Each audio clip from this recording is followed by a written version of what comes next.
This is the real hustle on holiday. In this series, Alex, Jess and Paul expose to our hidden cameras the scams that cheat tourists and travellers out of their hard-earned holiday money. On tonight's show, Paul's really faking it, Kit and Liz McLaren forks out to tenner, It is hard, yeah, it is hard. and why helping this damsel in distress is a very bad idea.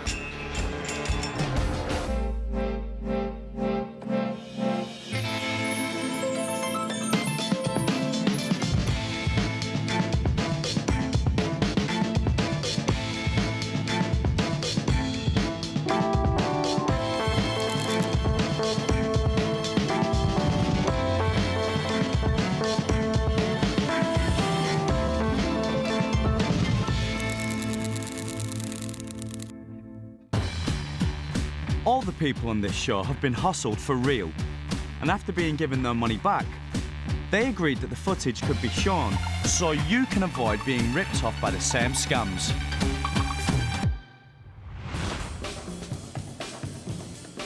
It's market day in the Spanish holiday town of Fuengirola.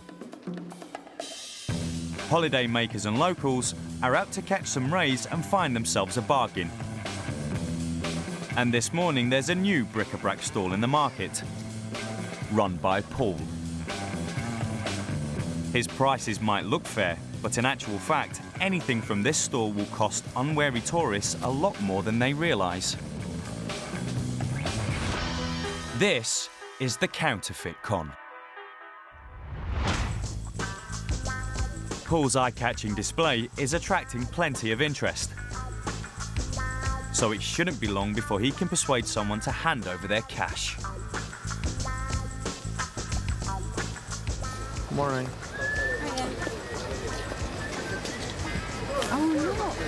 These holiday makers are interested in Paul's antique spoons, so he shows off his expert knowledge. I think it's from kind of like a Jubilee thing. I'll probably do that one for 10. 10. Yeah. This is a very nice one here as well. Again, I can do that one for 10 for you.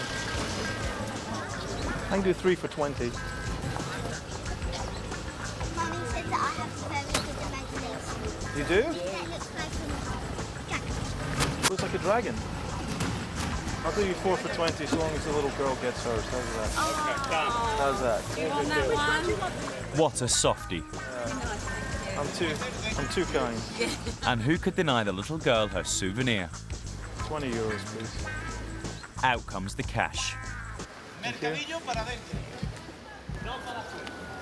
Paul's taking a closer look at that note. He carries out a check with his counterfeit note pen. I'm sorry, that one's we've been told to look out for these. So if it makes a mark like that.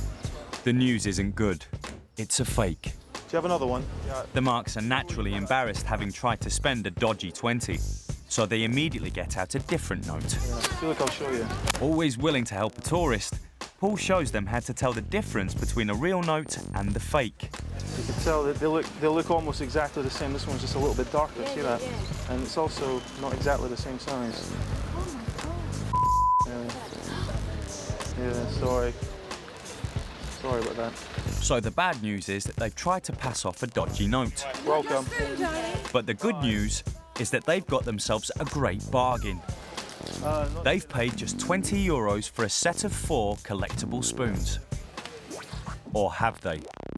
Let's go back and take a closer look at the transaction. After Paul received the original 20 euros from the mark, it wasn't just his security pen he took from the van.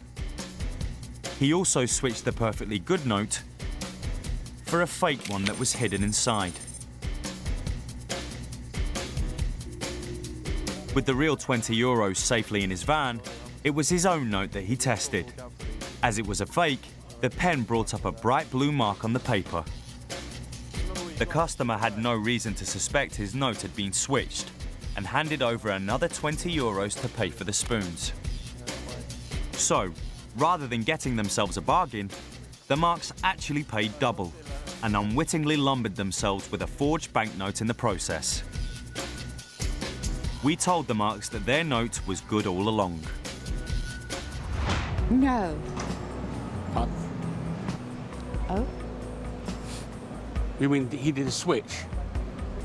No, he couldn't. No, I gave it to him and he did it with a pen. You know, he couldn't have, you know, I mean, I would have seen the switch, wouldn't I? I might have done.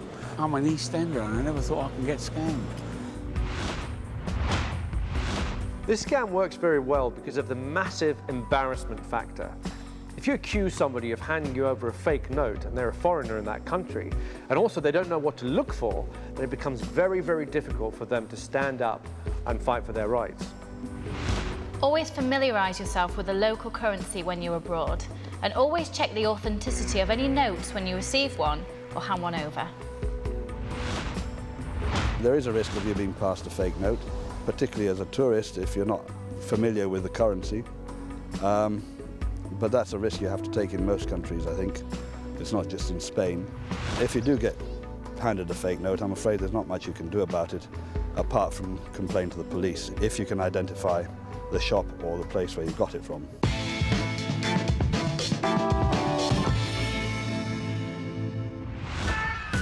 When on holiday, it doesn't get much better than relaxing in the sun with a drink in your hand, except if that drink is free. The hostlers are going to show you how to win drinks from your mates by using proposition bets. The prop bet makes you believe you're onto a sure thing, but of course the hostlers always have the edge, and you don't stand a chance. So watch and learn. I will have a gin and tonic, please. Alex is out for a drink in a Spanish seaside bar, but he's not planning to spend any of his own money. Here's the bet. It's for a round of drinks. So it could be a costly bet. No, I'm kidding. Look, I propose that I can make this glass spin twice on itself. Yeah?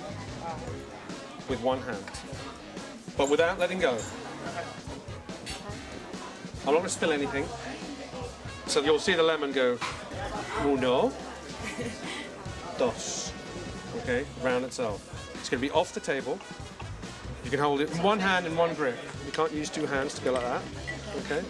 And you can't do silly things like hold it and then go like that. Because that's not spinning around itself, it's just spinning around you. Yeah. You can't put it on the table and sort of walk around the table, right? You're going to be holding in your hand and you're going to spin it around.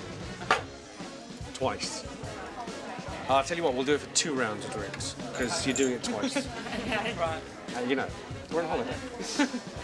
Any ideas? I don't want to go because I dropped the glass. What are you going to do with it? You've got an idea, haven't you? I'm trying to... I'll drop it and it'll go. Why are you going to drop it? Oh, you're trying to do it with your fingers? Yeah, you will drop it. That's what I was going to do. The lemon's going to spin round. So you're going to make the glass... No. Not allowed to put your finger in my drink either. Can I do it like that? No, you can't. You're letting go of the glass. You've got to hold on to the glass. Oh, you see, you're moving it around in your fingers. You've got to hold the glass and make a spin. I might do it differently now. If I can do it, would you buy me a drink? Yeah. You ready? Yeah. Right, so here we go. Starts here. Uh-huh. Watch the lemon. Not me, the lemon. Ready? Ready, that's 1. Yeah. Twice. 2 rounds of drinks, please. Thank you. Pass that way. It's all in the wrist. Alex rotated the glass once under his elbow and continued the motion, giving it 1 more rotation above the elbow, being careful not to spill his drink in the process. Yeah. Yeah. Come on, Shell. I can't. Yeah. Yeah. There you go. Still to come, Jess is feeling a little flat, Do you know how to change a tyre by any chance? Lucky tickets. and Alex puts the unfair into funfair. You need to get 3 more.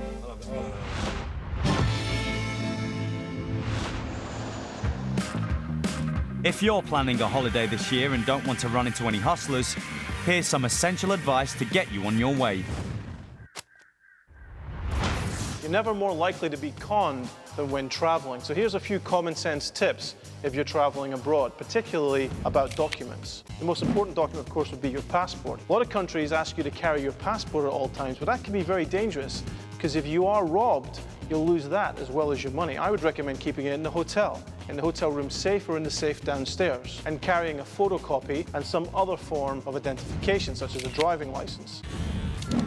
You also want to be very careful with your insurance documents. In fact, anything that contains your private information. Make sure that you take photocopies of all of these important documents and keep those in a separate place from the originals. So just in case the worst happens, at least you can show people what the replacement should look like.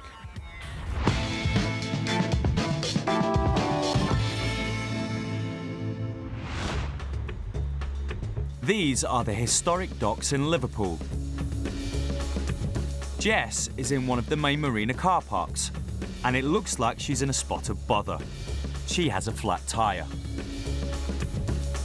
And though she's managed to jack the car up, she has no idea what to do next. What she needs is someone to give her a helping hand. This is the Good Samaritan scam.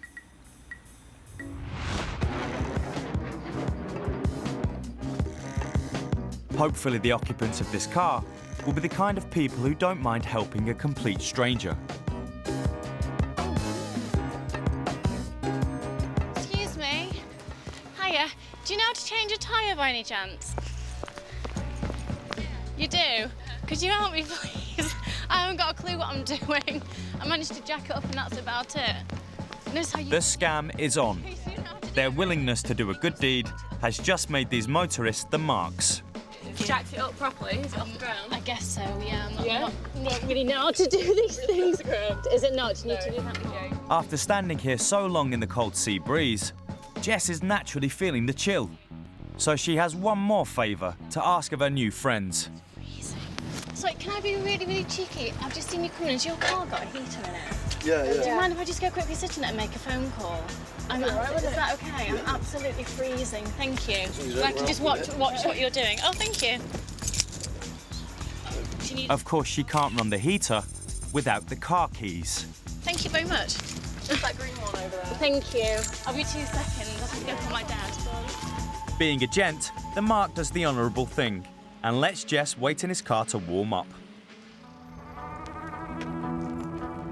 Though he's keeping a good eye on the damsel in distress and his car, while his girlfriend gets her hands dirty. But the moment his back is turned, this good deed goes bad.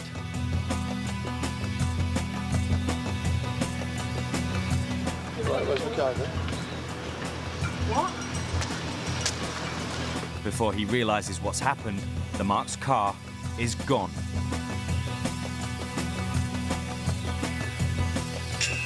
And he's not happy. So why has Jess stolen his wheels, leaving her own perfectly good car behind? Because it was never her car to start with. Let's take a look at what really happened. Jess wasn't working alone. This was a 3-hustler scam. The hustlers arrived and pulled up by a parked car.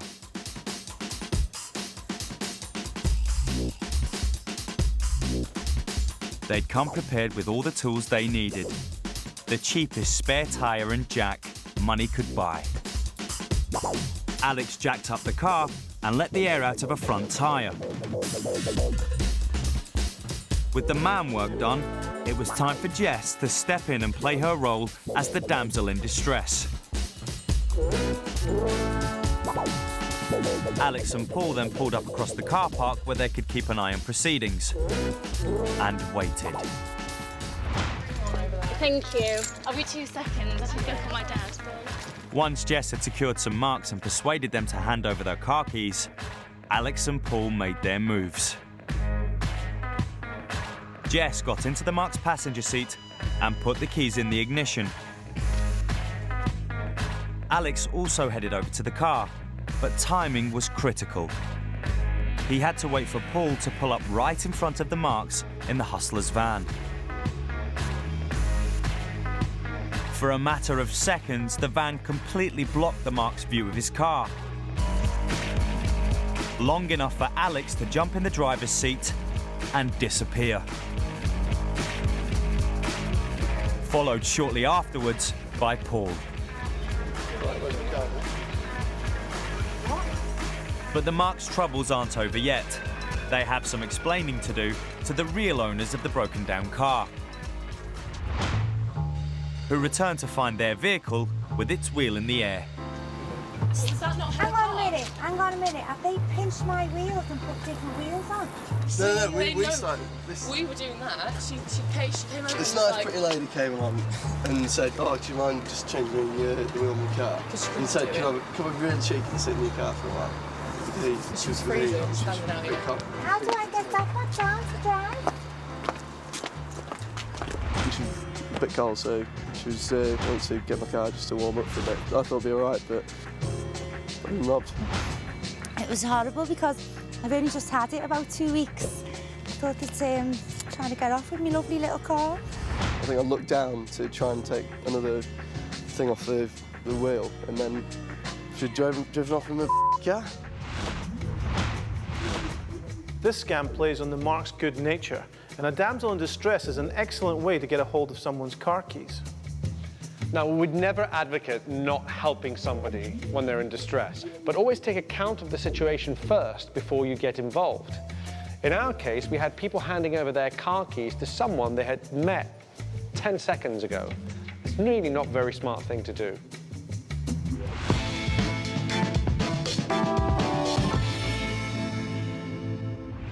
How are you? Nice to see you. Money won is twice as sweet as money earned. You might as well say goodbye now. And money won from a celebrity is even sweeter. I am on the verge of crying. Oh, that's awesome. Let's see if you can do it. In the Celebrity Con Games. This week, the hustlers are going to do battle with Atomic Kitten, TV presenter and winner of Celebrity MasterChef, Liz McLarnon. Have you ever been conned or hustled before? No, I think I'm a bit suspicious. I'm always a bit suspicious, yeah. Good, this will be good. I'm intrigued. Yeah, I mean, All right. what can we possibly be asking you to do? Not cooking anything, obviously. Is it some kind of electrical experiment or something? There is £10 involved. I knew there'd be money There'll be involved. money. Hey, I mean, Yeah. Do you have any change? Chris Brown. Just a £10 note. Just a 10. As is And it's traditional. real. There's Liz's tenner. But for this challenge, she's going to need some smaller change. there we go, there's 5 and 5. So we've got Well, £10. £10. 5 plus 5. Takes me a while, it's early. Do you go down the fair? Carnival? Yeah. Play any of the games? Yeah. This is a carnival game. Oh, okay. But it's also the kind of scam someone would make up and play in a bar, but in a very, very dodgy bar. Okay? Time for Paul to explain exactly how this carnival game works. Okay, this is for you. This is kind of the rock and roll fork. Okay. And we've got a bottle. And it's very, very simple. All you have to do, using the fork and not your fingers, this groove here, these just happen to fit right into that groove. And that's what you need to use. That's the secret, okay? You go under, and you've got to use a delicate touch.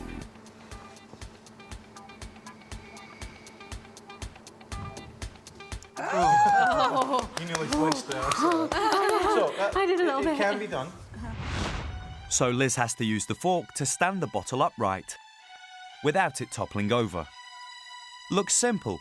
Not only that, she has 10 goes to get it right. 1 for each £1 coin. I know it's going to be the kiss of death, but it looks easy, doesn't it? It does, yeah. The problem is, there is money on the line. Okay. Scared? Use the fork, Liz. Okay, yeah. Careful, it will want to roll around, so try and stop it. Okay. See, incidentally, see these lines? See these lines? Yeah. If you go over these lines, you lose. Oh! See? Did I forget to mention that? Yes. Oh, dear. It's not as easy as it looks. £1 down, 9 to go. Yeah, I'm back. It's just moving, it won't do anything. Ah! Oh, line. It's blooming hard. It is hard, yeah, it is hard. Have another go, just to see if you can.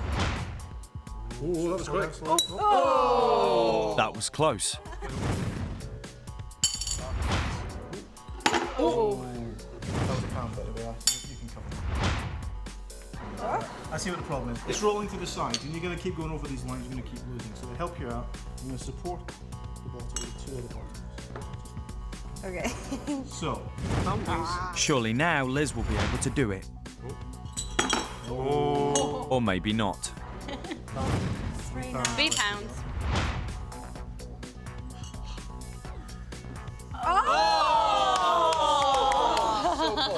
Almost. Definitely going to be worth another go. Slow down. Oh! A bit slower at the end. Last go. Oh! Bit of forward sliding. Well, This is it. Let's go. so it's just a little bit slower. It's the last chance for Liz to win that tenner. I'm nervous. I don't know about you, I'm just but annoyed now. I'm just annoyed. It's no good. She's bottled it. You lose. I'm not going out tonight now. You're not going out tonight. Actually, she never had a chance in the first place. And here's why. The secret's in the bottle, because if you do it this way, completely impossible. If you do it this way, it can be done. If you roll the bottle like this, you'll see it's weighted. See how it goes there? It's impossible to get a balanced bottle usually. See? Just the way it rolls fast as well.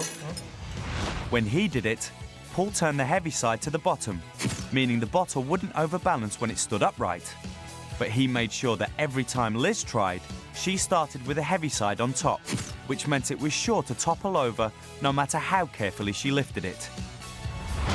So that's another tenner, going from the pocket of a celebrity into the pockets of the hustlers. Remember, it seems too good to be true. Guess what?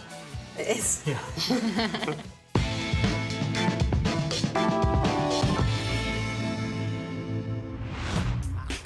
This is Brighton Pier, world famous as a visitor attraction with its many amusements and fairground rides. Alex and Jess have come to see if they can get their hands on some tourist cash by setting up their own stall. They're offering prizes ranging from cuddly toys to expensive watches and MP3 players. This is the Lucky Ticket scam. Lucky tickets. Lucky tickets. Come and play a lucky Oh, have you ticket. won something already? What have you got? What have you won? Oh, adorable. Only cost me £5, wouldn't it? It's a bargain. £2 for a handful of tickets. Any even number wins a prize. I'll do it. Oh, you No persuasion needed. These customers each hand over £2 for 10 lucky tickets. I'll take the money. The rules of this game are easy. There's a big bucket and thousands of numbered tickets. Even numbered tickets are losers, odd numbered tickets are winners. 5 winners equals a top-of-the-range MP3 player. 7, 8, 9, 10. Alex counts out the tickets, so they can rip them open and see if they've won. 10. Oh, the odd one. Oh. Odd ones are winning. I'm feeling lucky after my ticket. Yeah. Are you? 88, 57. That's an odd. That's a winner. Okay, we're going to put this over here. Straight away, these guys have picked a winner. In fact, everyone that plays this game immediately has luck on their side. Hey, there's one. So how many odd numbers are in there? Half and half. Even the most suspicious of customers is an instant success. Oh, right, okay. Even. Ah. Oh, odd. Excellent. Okay, 2. Take one of those or one of these. So far, so good. Everyone has got themselves a small stuffed toy or a water pistol. That's safe. No one can take that away from them. Even. Obviously, you've got the lucky streak. I have, you know. Of course, with the hustlers around, there's no such thing as luck. The odd even ticket scam is a game you'll find in fairgrounds both here and abroad. It's not always a scam, but when it is, your chances of winning are minute. The reason this works so well is that the operator's got complete control of the game. He can let the marks win or lose anytime he wants by palming in winning tickets. The tickets aren't 50% odd and 50% even. In fact, every single ticket in the bucket is actually an even number. They are all losers. The only winning tickets are actually in Alex's pocket. And the only time they enter the game is when he intentionally adds a winner to the pile. That's why he always counts out the tickets before handing them back to the marks. And the instant win is only to get them hooked and make them spend more money. I'll tell you what, I'll let you bank those if you want to have one more go, or a couple more goes. I'll let you put these aside. So if you get 5 tickets, you win one of these sunglasses. Jewellery. You're halfway there. So how many do we need to get one of those? You need to get 3 more. Oh, no. Give me another one. Seeing as they're so close to winning a star prize, the marks keep buying more tickets. Another digital camera. You need to get 3 more. An iPod. I haven't got an iPod. And every so often, they tear open another winning number. You got another odd? Another odd? Okay, 2 more to go and you can win the... One more. Don't worry. You sure? Yeah, one more go. But just as they get close to winning the big prize, Oh no. the winning numbers completely dry up. Aww. Aww. You did so well last time. What are the odds? 3, The odds are 4, 6, 7. The last one. That's it. Oh, guys, you did What do we so get for well. 4? You get for 4. Let me see what you get for 4. I'll give you definitely one of these. 70 open tickets, but no star prize. You get 2 things. Still, they're not walking away empty-handed. They've won themselves a cuddly toy and a plastic water pistol. Total value, 65p. Not a great return for £14. In fact, Alex doesn't let anybody get enough points to win the big prize. But those stuffed toys are absolutely flying off the shelf. It may only be a few quid at a time, but this game can bring in more than £100 an hour. And at that rate, the only winners here are the hustlers. Nice. Have fun with that. We didn't do overly well on that Nearly. one. Nearly, we nearly got We it. got 4 odds, we needed 5 to Yeah. get like a watch and or sunglasses. Which was quite nice, but no, we settled with those in the end. We needed 2 more to get an iPod, but we decided to cut our losses because we weren't doing that good after all. We told the marks that there were never any winning tickets in the bucket. Well, Is that why he counted them? Oh. Well, he couldn't have done. He gave him, Because we gave him the tickets. we gave him the tickets to count from, though. Games of chance and luck are all great fun, but you should only spend what you can afford. And remember that you're really paying for the entertainment value rather than actually expecting to win anything. If you think a game is crooked, just walk away.